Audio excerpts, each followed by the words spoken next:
ہم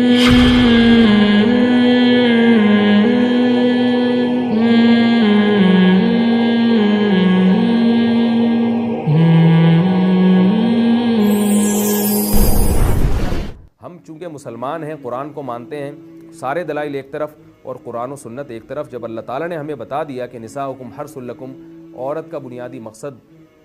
دیگر جیسے بہت سارے مقاصد ہیں، ان میں ایک بہت بڑا مقصد کیا ہے کہ وہ نسل بڑھانے کا ذریعہ بنتی ہے، تو اس سے ہم بستری بھی اسی نیت سے ہونی چاہیے کہ تمہارے ہاں اولاد پیدا ہو، نہ یہ کہ اس نیت سے ہو کہ اولاد کو تم روکو۔ باقی اولاد روکنے کے فقہی حکام کیا ہیں، کن صورتوں میں وقتی ضرورت کے پیش نظر اولاد آپ روک سکتے ہیں، وہ ضرورت پڑنے پر آپ علماء سے پوچھ سکتے ہیں، وہ کتابوں میں لکھے ہوئے۔ وَلَا تَجْعَلُوا اللَّهَ عُرْضَةً لِأَيْمَانِكُمْ، اس آیت میں اللہ نے ہمیں حکم دیا کہ غلط باتوں پہ قسمیں نہ اٹھایا کرو۔ بعض لوگ آج بھی معاشرے میں ایسا ہوتا ہے کہ کسی سے ضد اور عناد کی وجہ سے کسی غلط بات پر قسم اٹھا لیتے ہیں اور اس کو اپنی ضد اور انا بنا لیتے ہیں، تو یہ بہت بری طبیعت ہے۔ دیکھیے شیطان نے یہی کیا تھا کہ اللہ تعالیٰ نے جب شیطان کو حکم دیا کہ آدم کو سجدہ کرو، شیطان نے سجدہ نہیں کیا، تو اب شیطان سے جو غلطی ہوئی تو بجائے اس کے کہ اس غلطی کی تلافی کر کے اللہ سے توبہ کرتا، شیطان اس غلطی پر اڑ گیا اور اس غلطی کو صحیح کرنے کے لیے اس سے بھی بڑی غلطی کر بیٹھا۔ وہ غلطی کیا تھی کہ اس آدم کی وجہ سے مجھے جنت سے نکالا ہے، لہذا اب میں اس کو جہنم میں لے کے جاؤں گا، تو اس نے اللہ سے دعا مانگی کہ اللہ مجھے ہمیشہ کے لیے زندگی دے دی جائے، قیامت تک کے لیے مجھے زندگی دے دی جائے۔ تو یہی طبیعت ہے، اور اپنا نقصان کیا شیطان نے۔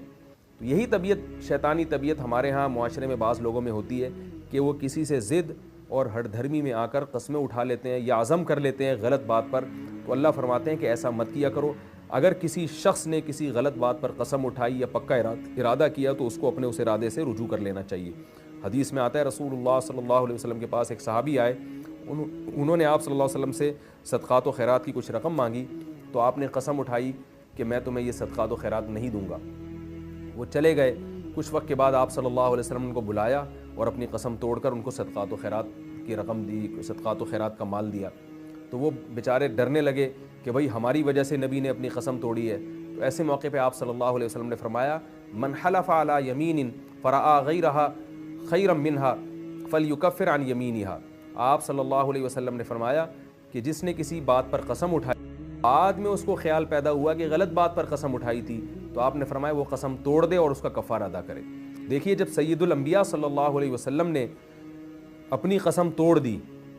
تو ہم اور آپ کون ہوتے ہیں کہ ہم یہ کہیں کہ ہماری زبان ایک ہے، جو ہم نے کہا وہ گویا پتھر پہ لکیر بن گیا۔ تو ہمیں اپنی زندگی میں لچک پیدا کرنی چاہیے، جو چیز جس وقت کے لحاظ سے مناسب ہو اس چیز کو اسی وقت کے لحاظ سے ہمیں اختیار کر لینا چاہیے۔ اسی سے ملتا جلتی ایک اور چیز بھی ہے کہ ہم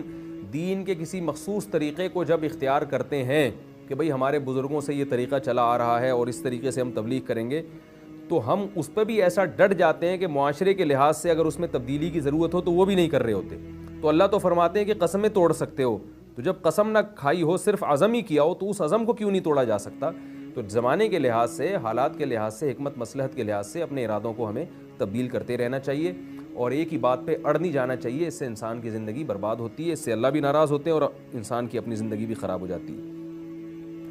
دوسرا مسئلہ یہاں قسم کا بیان کیا، تو قسم کے ضمن میں قسم کے کفارہ کو میں نے کہا تھا کہ میں انشاءاللہ اس کی تفصیل بیان کروں گا۔ قسم کھانے کے بعد اگر کوئی شخص توڑ دے،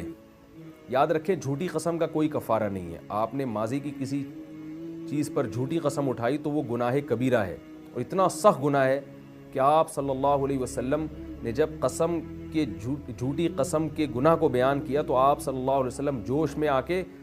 لیٹے ہوئے تھے اور آپ صلی اللہ علیہ وسلم بیٹھ گئے۔ صحابی فرماتے ہیں کہ ہمیں تمنا ہوئی کہ لیتہ سکتا، کاش آپ صلی اللہ علیہ وسلم خاموشی اختیار کر لیں۔ تو آپ نے فرمایا کہ جھوٹی قسم اتنا بڑا جرم ہے، اتنا بڑا گناہ ہے۔ مستقبل کی کسی بات پر اگر آپ قسم اٹھا لیں تو ایک قسم تو طلاق کی ہوتی ہے۔ بعض لوگ یوں قسم اٹھاتے ہیں کہ اگر میری بیوی نے یہ کام کیا تو اس کو طلاق ہے، تو یاد رکھیں اس قسم یہ ریورس نہیں ہو سکتی، اس کا کوئی کفارہ نہیں۔ اگر بیوی وہ کام کرے گی تو لازماً طلاق واقع ہوگی، لہذا ایسے الفاظ استعمال نہیں کرنے چاہیے۔ آج کل لوگ یہ مسئلہ بہت زیادہ پوچھتے ہیں کہ میں نے بیوی سے کہا کہ اگر تم امی کے گھر گئی تو تمہیں طلاق ہے، اگر تم نے یہ کیا تو تمہیں طلاق ہے، اگر تم نے فلاں سے بات کی تو تمہیں طلاق ہے۔ تو یہ جاہل لوگوں کی قسمیں ہوتی ہیں، یہ بہت بڑی جہالت کی بات ہے، بات بات پہ اس طرح طلاق کو معلق کر دینا۔ تو یاد رکھیے پھر اس سے رجوع نہیں ہو سکتا، اس کا کوئی کفارہ نہیں ہے۔ اگر آپ نے زوجہ کو کہہ دیا کہ تم نے یوں کیا تو تمہیں طلاق، فلاں نے یوں کیا تو تمہیں طلاق، تو جیسے ہی وہ کام ہوگا طلاق واقع ہو جائے گی، اس میں یہ ریورس نہیں ہو سکتا یہ عمل۔ 3 طلاقیں کہا تھا تو 3 واقع ہو جائیں گی، 1 کہا تھا تو 1 طلاق واقع ہو جائے گی۔ دوسری قسم یہ ہوتی ہے کہ اللہ کی قسم میں یہ کام کروں گا، اس کا کفارہ کیا ہے؟ 10 غریبوں کو 2 ٹائم کا کھانا، اور اگر اس کی طاقت نہیں ہے تو 3 روزے۔ اب اس میں امام شافعی کا اور امام ابو حنیفہ رحمہ اللہ تعالیٰ کا جب آپ ڈیٹیل میں جاتے ہیں تو اختلاف ہے۔ اس پر تو اجماع ہے کہ یہ کفارہ ہے، یہ تو قرآن نے بیان کیا۔ امام شافعی رحمہ اللہ تعالیٰ کی نظر میں آپ غریب کو کھانا ہی کھلا سکتے ہیں، اس کے پیسے نہیں دے سکتے، اور 3 روزے لگاتار رکھنا واجب نہیں ہے بلکہ جب چاہیں رکھ لیں۔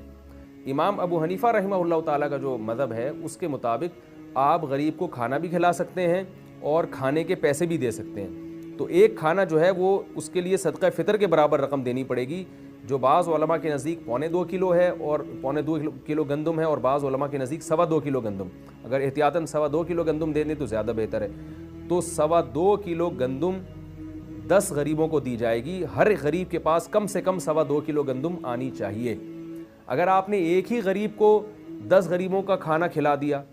یا اس کو کھانا دے دیا یا گندم دے دی تو اس سے کفارہ ادا نہیں ہوگا، تو 10 غریبوں میں بانٹنا پڑے گا، ہر غریب کے پاس 2.25 کلو گندم یا 1.25 کلو گندم سے کم نہیں آنا چاہیے، یا تو گندم دے دیں یا اس کی قیمت دے دیں۔ تو امام حنیفہ کے نزدیک نہ صرف یہ کہ قیمت دینا جائز ہے بلکہ زیادہ بہتر ہے تاکہ غریب اپنی جو حاجت ہو وہ پوری کر سکے۔ تو قرآن نے جو کھانے کو معیار بنایا ہے وہ معیار ہے، یعنی قیمت اس کی دیکھی جائے گی۔ تو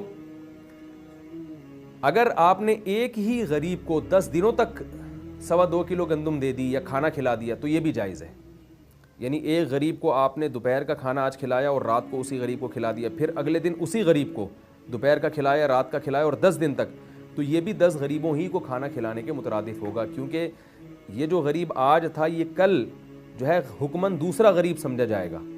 تو ایک ہی دن میں اگر ایک غریبوں کو 10 آدمی کا کھانا کھلایا تو کفارہ ادا نہیں ہوگا، 10 دنوں میں بانٹ کر کھلایا یا 10 دنوں میں بانٹ کر اس کو رقم تقسیم کی تو بھی کفارہ ادا ہو جائے گا۔ اسی طرح کسی غریب کو آپ نے 2 ٹائم کا کھانا کھلایا،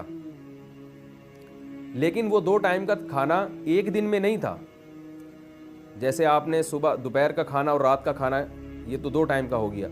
تو آپ نے کیا کیا کہ ایک غریب کو آج دوپہر کا کھانا کھلایا اور کل دوپہر کا کھانا اسی غریب کو کھلایا، تو یہ بھی 2 ٹائم ہی کا کھانا کہلائے گا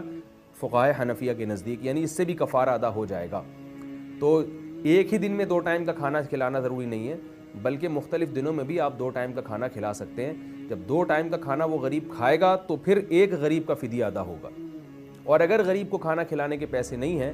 تو امام شافعی کے ہاں تو 3 روزے جب چاہیں رکھیں، لیکن امام ابو حنیفہ کے ہاں وہ 3 روزے لگاتار رکھنا واجب ہے، اور اس کی دلیل عبداللہ ابن مسعود رضی اللہ تعالیٰ عنہ کی وہ قرات ہے جس میں وہ یوں تلاوت کیا کرتے تھے، فصیام 3 ایام متتابعات، اس میں متتابعات کی قید تھی، تو وہ قراءت قرآن تو نہیں ہے لیکن وہ خبر مشہور کے حکم میں ہے، لہذا وہ حدیث کے حکم میں ہے، اور عبداللہ بن مسعود رضی اللہ تعالیٰ عنہ کا یہ جو قراءت ہے یہ ظاہر ہے ان کی ذاتی رائے نہیں ہو سکتی، تو اس لیے یہ بھی بحکم حدیث ہی ہے۔ اسی وجہ سے امام ابو حنیفہ رحمہ اللہ تعالیٰ کا مذہب یہ ہے کہ اگر قسم کے کفارے میں 3 روزے رکھے تو وہ لگاتار رکھنے پڑیں گے، وہ متفرق طور پر تقسیم کر کے آپ نہیں رکھ سکتے۔